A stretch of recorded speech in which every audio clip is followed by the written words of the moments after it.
This TikTok trend sees people flocking to dentists to improve their pearly whites by replacing their teeth with veneers. So whenever you want whiter, brighter, beautiful teeth, do your research. These are all crowns, which takes a lot more of the tooth structure itself away. Not just for your teeth. Yeah, smoking definitely is negative on oral health in general. Causes a lot of stain, bacteria, gets to be like the brown, yellow color. So I used to smoke. I'll be honest, I quit in 2019, cold turkey. There were days where I would be like coughing up smoke after I had been smoking. So that is real. That's very real.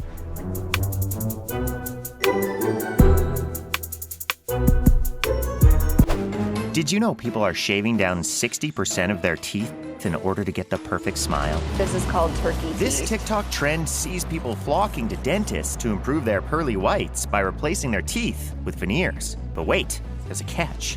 Those veneers aren't even real. They're actually crowns. Yeah, you do need to remove more tooth structure to have crowns. With veneers, there are some that you don't even have to prep the teeth for. You just kind of like roughen up the surface a little bit with some etch and stick them to your teeth. That's a great option, but it's for virgin teeth. It's not for people with cavities. Veneers just cover the front of your tooth, but crowns cover it all, meaning your real teeth will look like this when the procedure is over. When a dentist drills into your tooth to remove enamel, they get closer. That's not drilling into your tooth. That is doing a root canal. That's people removing that's dentists removing the actual nerve. They're not just drilling into the enamel. They get closer to the nerve. And to make things worse, the heat from the drill can cause even further damage. Okay, the heat from the drill is kind of offset by the water that gets sprayed out by the drill to pretty much cool down the tooth. And burning up a tooth with a drill isn't that much of a risk, I guess. It's really not that much of a risk. We do it every day, but we use water. It's not a good idea not to use water unless, well, you always have to use water with the high-speed handpiece.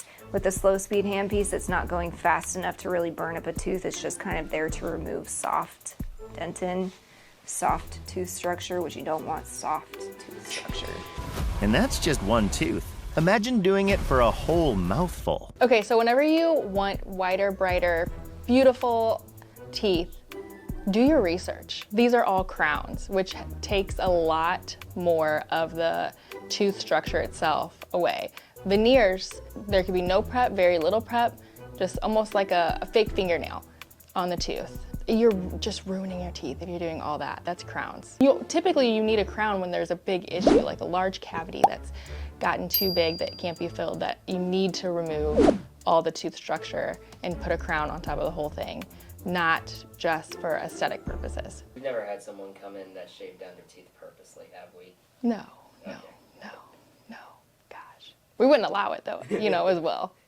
Fair enough. Brushing my teeth until they shine white. Day 45. Disclosing tablet. Marvis Aquatic Mint toothpaste.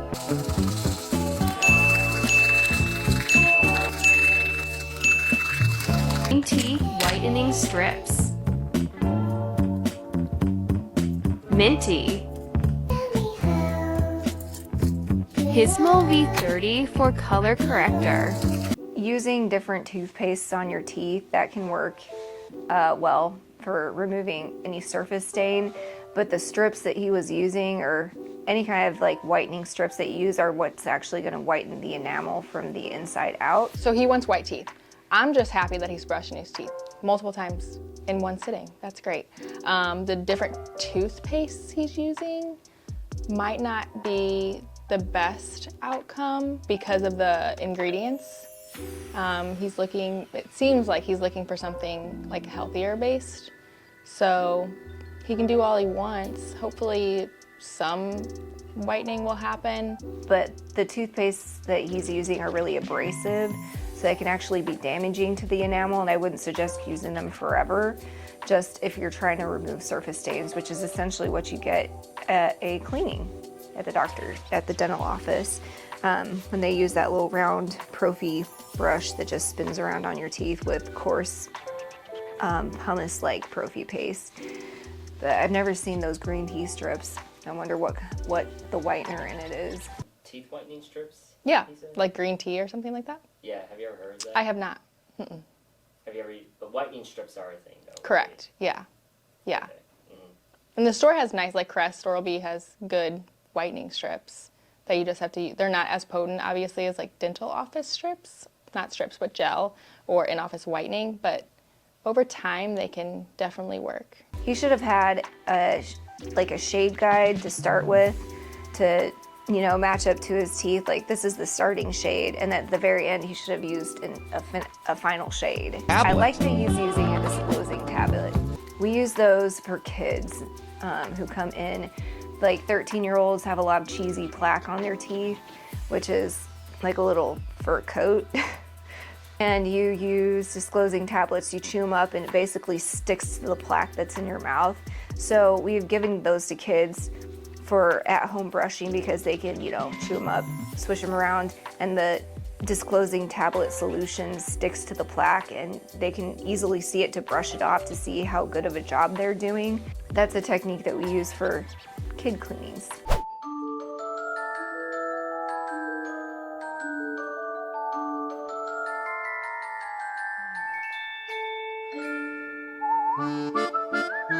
I kind of wonder if that gum recession is due to maybe chewing tobacco or like Zine.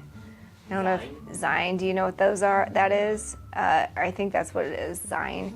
It's like Z-Y-N. It's like nicotine patches that you can put in between your cheeks and your gums, and they can actually slough the tissue away from your bone. A fun extraction. That'll be a very easy extraction. Huge recession, abscess, big problems, but the extraction portion should be quick and simple. The whole root is definitely showing. I'm kind of wondering if that's what this is. Is that much recession and that much just lack of tissue doesn't happen normally. Yeah. So there is like no bone left around that root. So when you see x-rays like that with like a dark halo around the bottom or darkness, any kind of variance between like light and dark, the darker it is, the less material there is, the less matter. So there's not a lot of bone right there. Yeah, that's crazy.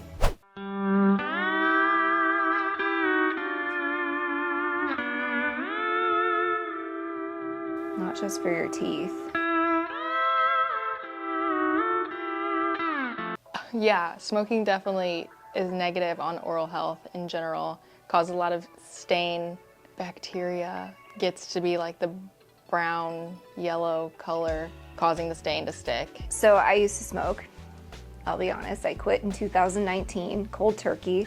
Not by my choice, it was my husband's decision to quit smoking, so I quit smoking with him. And there were days where I would be like coughing up smoke after I had been smoking, so that is real.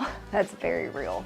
Like your lungs have all these little like chambers that hold air and smoke, and that could be very real. I've never tried that, but that, yeah, I wouldn't be surprised if that's accurate. Smoking in general is negative for your overall health, but it definitely affects your teeth as well. You can have like gingivitis or inflammation of the gums and such, but if you're a smoker, it can like decrease the blood vessels, causing no bleeding or less bleeding. So it's like unhealthy, but you're not getting the bleeding. Nicotine's bad for your teeth. Nicotine's bad for everything. Anything that nicotine inhibits healing. It inhibits blood flow. Honestly, when we extract teeth, we tell people not to smoke because you don't want to create a vacuum in your mouth when you have a socket that's healing, because it could pull that blood clot that's supposed to be forming to protect the bone that your tooth comes out of. And any kind of a vacuum, straws, smoking, sneezing sometimes, if you build up enough pressure in your mouth. So nicotine's bad. It's not good. This you're seeing right here is literally how I took off my own braces. Good Lord. This is me literally taking off the first one, and I was so scared. Oh my Lord. So about 1 year ago, I moved out of the state that I was living in. And ever since, I never got in touch with another doctor to like continue my treatment. Or anything until like 3 months, and then I decided I wanted to do it again. So I went to a doctor and I was like, hey, how much would it be to finish up? Mind you, they were already looking like this. So there was not much left to do. And the guy told me It was gonna take 3 more years, and then it was gonna be like $5,000. I was like, no way. So I asked him, I was like, so what could we do? Like, can we take them off, and how much would that be?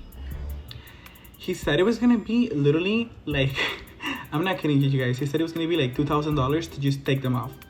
No retainers. I was like, that doesn't add up, like, that doesn't make any sense. Anyways, I was like, yeah, no, thank you. I left that place. I checked with another doctor to take them off, because at that point I was like, I don't want to continue my treatment anymore. Like, if I have to do 3 more years, I want to do it. And the other doctor told me it was gonna be $1,500 to take them off. So ever since those 3 months, I was like, let me just wait until I can save up, or like, I don't know. But the other day I was scrolling through TikTok and I saw someone who took them off by themselves with the actual tool that they use at the doctor's office. How much did you get it for? Amazon, Oh my God. and I got it. You can get anything And on it was so Amazon. easy to do. I'm gonna show you a little clip of how I did it. Done. Yeah. The rest of the glue that was left on them, I just took it off with like a nail polisher, like an electric one, with the softest setting, and I just took it off.